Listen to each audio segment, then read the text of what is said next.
faces, and he has rocked them all. It is Jon Bon Jovi. Good morning. How we doing? I like that intro. Of course. Thank you, guys. Well, you are a huge football fan. Is this not the best time of the year, man? This is my time. You know, I mean, I think about, and we all do this, every guy watching this right now. In February, after the Super Bowl, the black cloud that comes over us because we don't know what to do with ourselves. But this is Christmas right now. This is like who's going to be in the playoffs, where are we going, who's going to win. So this is my favorite time of year. It's an incredible time, and you spent that time writing a new song. Your newest song, UnBroken, it's actually very special. Shines a spotlight on veterans who are living with post-traumatic stress disorder. Why that cause, John, and why that title for the song? Well, I was approached by a documentary filmmaker to write a song about soldiers with PTSD, and I said, it's going to be very difficult because what do I know about it? I hadn't served. But I'm from a family that my mother and father were in the Marines. That's how they met. So service was important to us. And I said, well, tell me the name of your film. And the man said, it's called To Be of Service. And I said, I got it. You know, and I thought hard about it. Now, you had to write a song that was going to be honoring their service, but had to be honest. You know, if you think about any kind of soldier song or war song, there was a lot of negativity surrounding, a lot of dark subject matter. I also wanted to write a song that the men and women who served could be proud when they hear the song. So I was lucky, and I wrote this song called UnBroken, and I think that it's having great effect because the purpose of this film in particular is that soldiers are reacting to service dogs. And in this instance, there's an opportunity with an act going through Congress called the Pause Act to try to get soldiers to have dogs provided by the government. And so it's a part of the trickle down of the film and the song and the attention it's getting. So I'm pleased to just have played a small part. Kyle's mentioned it, 4 decades in the music industry. You've had all these hit albums. What's been the impact and the response from this action and this service and what you're putting yourself into here? It's been fantastic, you know, because this isn't just a Bon Jovi album, and we're going on tour, and it's not that. This had purpose. It has meaning. It's a precursor to what will be a bigger picture album coming. But the response has been over the top.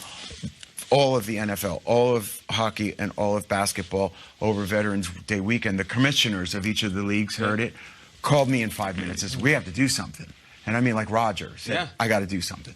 So the response has been incredible. Secretaries of the armed forces have seen and heard and called, and you know, so the response has been huge. Yeah, and you're doing much more than that. As a part of your JBJ Soul Foundation, you've just opened up the Help USA Walter Reed Veteran Apartments that will provide 100% affordable housing to 77 previously homeless veterans. Yeah, Tell us a little bit more about that. Our foundation started some 15 years ago. Once upon a time, I used to own an arena football team. Oh, yeah? We are familiar. We're familiar. The Philly Soul. You and Jaws. And I kept the foundation even though I didn't have the team anymore.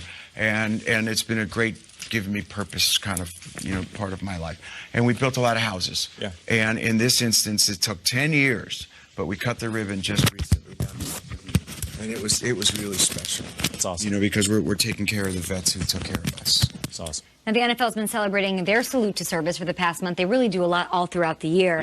And how do you feel about the program, and how proud are you of it? I'm very proud of it. You know, anytime I can be associated with the league that I love the most, you know, and it's such a natural fit for me because, like you guys mentioned, a lot of our songs have been played there. Of course, having had ownership in an arena team, trying to buy an NFL team, you know, my life could have gone a different direction, you know, and I just love it so much to be associated with the league.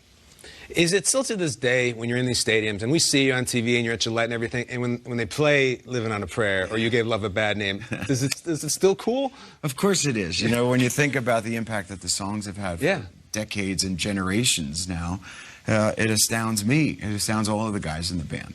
But we're appreciative, I can tell you that, because we're not on the where are they now pile. Sure, of course. I might be a Hall of Famer, but we're still selling out stadiums, you know? I mean, I'm just not going anywhere. We mentioned you're a Jersey guy, but you got a connection to the Patriots as well. Where does your fandom lie? Boy, giant, you know, people have come up to me for years scratching their head, what, explain it.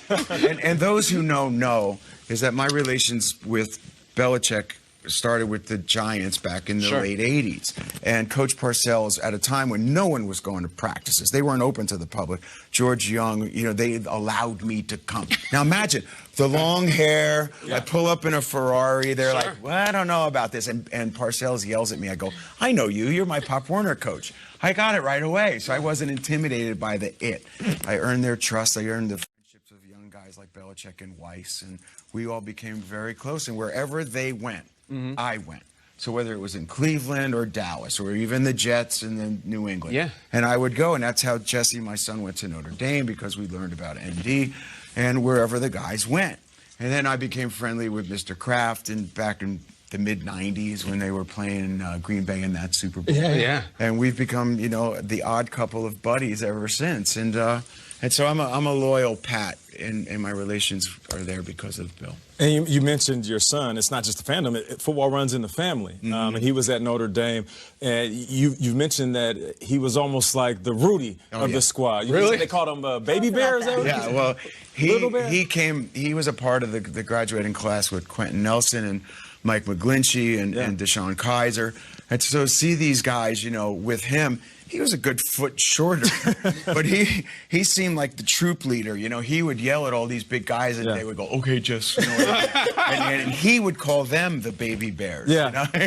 He was like Muggsy Malone. He'd come, hey, sober up, we're going. You know? How's he doing now? So was Quentin Nelson roaming through the house, taking the milk out of the? Oh yeah, I you know, ask Big Mike, you know, McGlinchey, who is now, you know, doing so well. We're so proud of him, and we've known him since, you know, he was a freshman sleeping on our couch. Wow. You know, so you know, all these guys. Deshaun's been many times. And your son's doing what now? Yeah, so he started a very successful rosé called Hampton Water. Talk about it. Okay. Hampton Water. It's a huge. You got to be like Oprah. Where the bottle's at? You're not gonna bring it for us? Right. Yeah. He graduated school, and he and his college roommate, who was a hockey player, Ali Thomas, they came up with this concept. Came to me and said, "I've got an idea for a rosé." And I thought, okay, Hampton Water. This is genius.